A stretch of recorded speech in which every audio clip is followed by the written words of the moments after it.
Bonsoir, bonsoir à tous. Un an après la promulgation de la loi contre le narcotrafic, la préfète de Bourgogne-Franche-Comté dresse le bilan dans un post publié sur X aujourd'hui.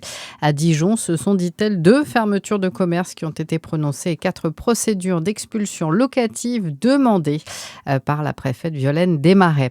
L'actualité ce samedi, ce sont également 2 nouvelles affaires d'agression sexuelle sur mineurs en Bourgogne-Franche-Comté. En Saône-et-Loire, tout d'abord, un homme d'une quarantaine d'années a été mis en examen et incarcéré.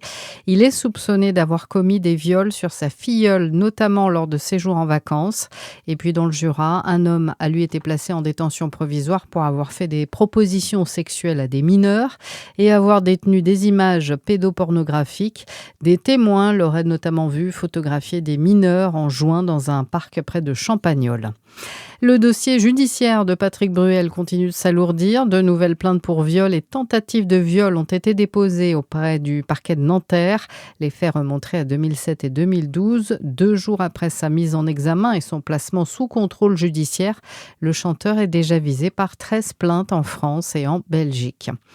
Après Dijon, Nevers, Lyon, Nantes ou encore Strasbourg, depuis 2 semaines, les manifs festives se poursuivent et se terminent aujourd'hui à Besançon, également Paris, Toulouse ou encore Bordeaux.